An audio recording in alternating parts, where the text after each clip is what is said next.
Hey everybody, today's June 3rd and it is almost 2 weeks since my last update. The plants are growing really well. I mean, look at the size of them today.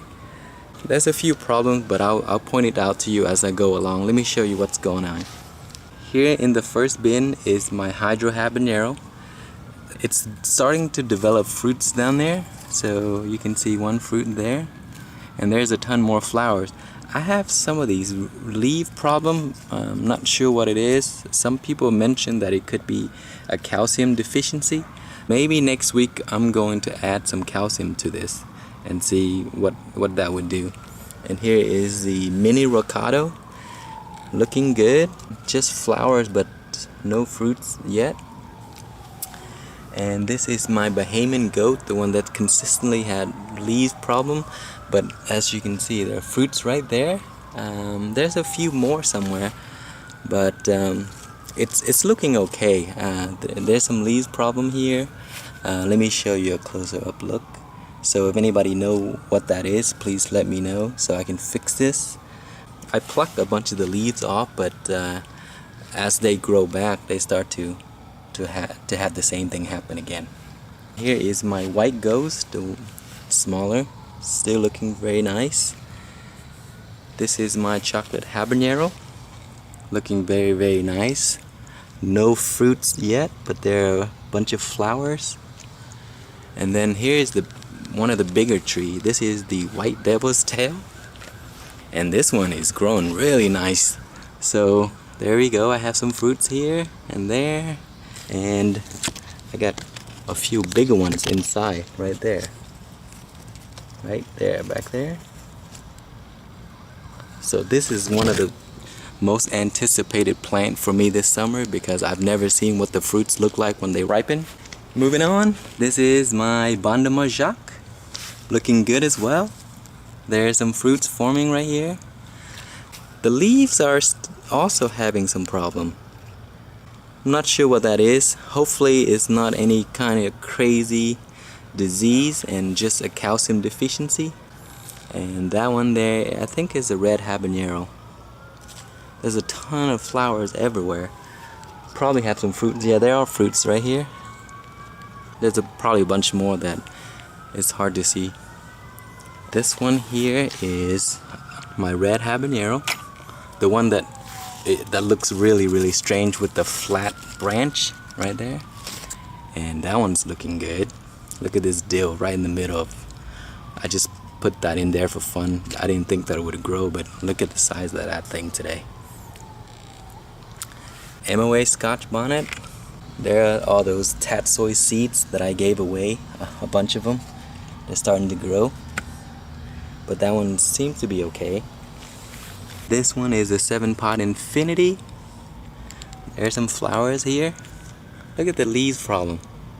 So I'm having the same leaf problem everywhere.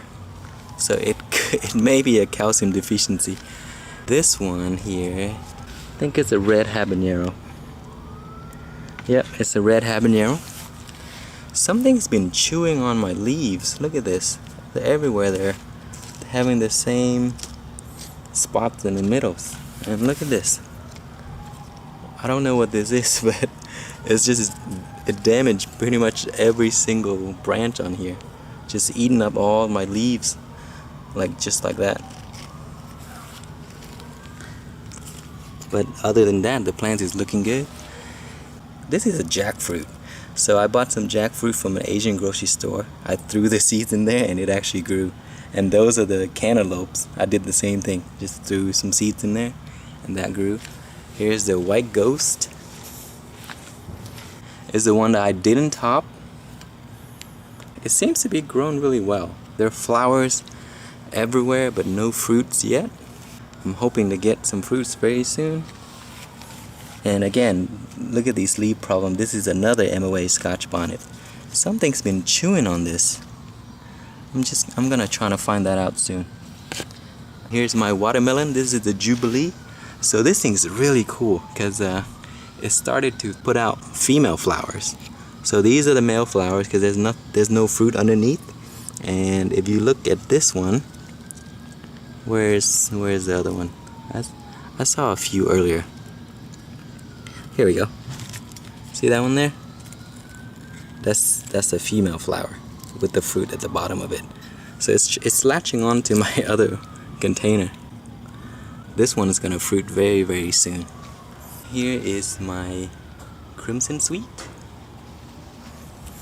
And then, last of all, the best plant that I have to save this one for last. Here is my Carolina Reaper. This plant is looking amazing. I mean, no leaf problem at all. It's grown like crazy, and it's the biggest plant out of this entire bunch. There are tons and tons of flowers, and then fruits are everywhere. Look at that, there's tons of fruits. So this is gonna look really, really good this summer. There's some here, and just loaded with flowers. And the Reaper is a very, very highly productive plant. Every summer I grow this, there are just tons and tons and tons of flowers everywhere. So I'm gonna have a ton of seeds to trade with people. But look at that. Very nice looking plant. My indoor plants are looking fantastic, so let me show you that next. Alright, here are my indoor plants. This plant here is the Orange Scotch Bonnet, and it is loaded with fruits and flowers. They're all over the place. Look at this, these are really nice there. Some there in the back, and there's a bunch that are still forming. This little tree is just loaded with fruits and flowers. It's not a very big tree, it's very, very small, but look at the size of this trunk. I mean, it's a very, very sturdy plant, and it's just putting out flowers and fruits everywhere. I've been pollinating this plant with my chocolate Scotch Bonnet's pollen, so hopefully I'll get a really cool hybrid next season. That's what this one looked like. Now that it's fruiting like crazy, it drains water also very, very quickly. That's what the roots look like. Every 2 days I just refill it back up, leaving a gap about 1.5 inches between the water level and the roots, and I just keep refilling it, and it just keep draining it very, very quickly. In the back there is the clone that I have been working on. I have a few pictures of these in the Google community, so I decided to put it into this little hydro kit that I made. Check out the root there. It's grown very nicely. It even developed some flowers too. Very, very tiny plant. Alright, next up is the hydro and soil that I've been working on. We know the results that the hydro would grow much faster, so I started feeding this hydro nutrients as well, and it's taken off like crazy now. And then back here is the chocolate Moruga. This guy here has been trimmed so many times, and I just decided to just go ahead and let it grow. As you can see, some of the top leaves are blocking the center. I may have to clear that out at a later time, but it's growing very well. It's starting to flower also. Here's my other one. This is the MOA Scotch Bonnet. I just topped it last week right there, and as you can see, the side shoots are starting to already come out. And then I clear some of the leaves here so that this branch can get some lights, and then it's starting to grow really well too. And then here is the chocolate Reaper. I got this from Dave. We traded some seeds. Dave, if you're watching, thanks for sending me these. I started 2 and both of them came up. I'm gonna keep one and then probably give the other one to a friend. Here is the chocolate Scotch Bonnet, and it started to ripen already. Let me pull this plant out and I can show you a better view of what this looked like. So there's some fruits right there, starting to turn chocolate. Some right there, that one too. And I mean, this guy is just, it puts so much fruits on one side that it's starting to lean over. I should stake this up very soon before it fall over. But it feels very, very sturdy, so I haven't done anything to it yet. But the fruits are just, there's just tons and tons of fruit on this little tiny plant. I'm very, very proud of this. See all the fruits there? About half of them have started to ripen. I'm gonna save a bunch of seeds also to trade and also to give some away.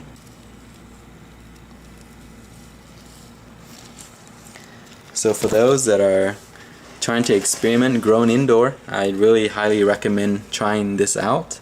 This is just a regular bucket. You can probably use any type of medium you like. I chose to use soil because initially I watered from the top, and as the plant grow and the roots reach the bottom, and then after that I only water from the bottom with hydroponic nutrients.